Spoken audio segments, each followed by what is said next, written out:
Welcome back to Fastlane Fortune, where we dive into the machines that shaped automotive history. And today, oh man, this one's special.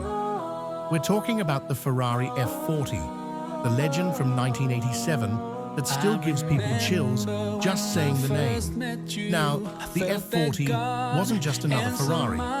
This was Enzo Ferrari's final car before he passed, which makes it more than just a machine. It's a statement. It's raw, it's unapologetic, and it's basically Ferrari saying, here's what happens when we stop holding back. Honestly, you don't even have to be a gearhead to look at this car and feel something. That wedge-shaped body, the massive rear wing, the aggressive stance, it screams speed even when it's sitting still. Pop the hood, or well, that huge rear clamshell, and what do you find? A twin-turbocharged 2.9-liter V8 pumping out around 471 horsepower. And yeah, today that number doesn't sound insane, but back in '87, that was borderline terrifying. Remember, this thing weighs under 2,900 pounds. So when those turbos spool up, it doesn't just accelerate, it erupts.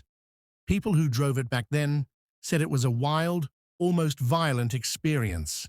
No traction control, no fancy electronics, just raw power going to the ground. And honestly, that's what makes it so pure. The interior, though, let's be real, it's bare bones. Carbon fiber everywhere, racing seats, a steering wheel, some gauges. That's it.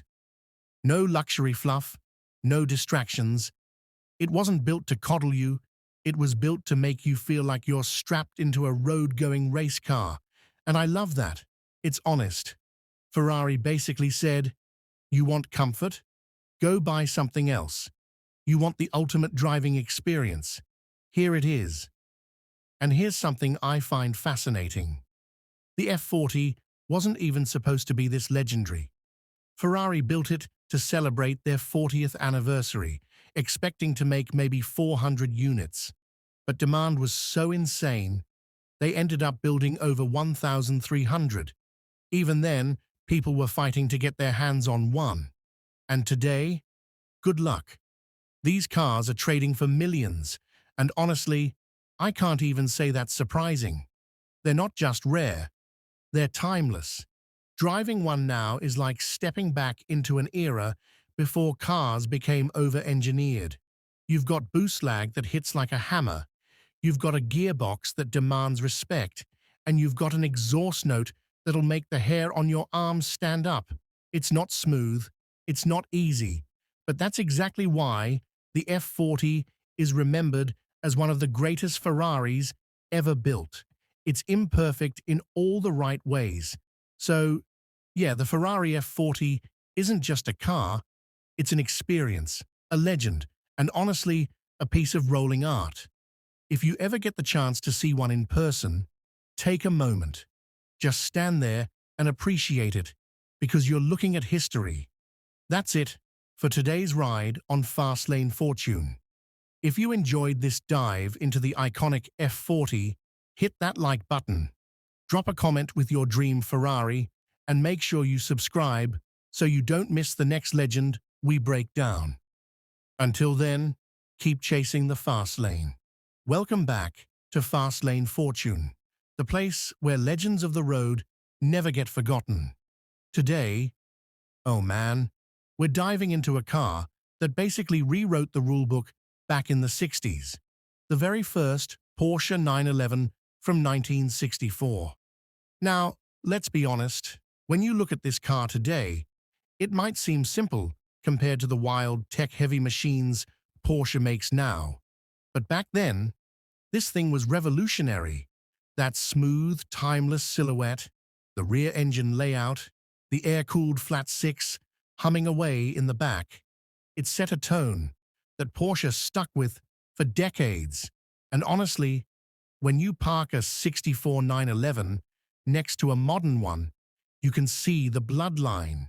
That's just crazy. The design is so pure. rounded headlights that kind of give it this bug-eyed charm, slim bumpers, and that classic fastback curve that still makes people turn their heads 60 years later.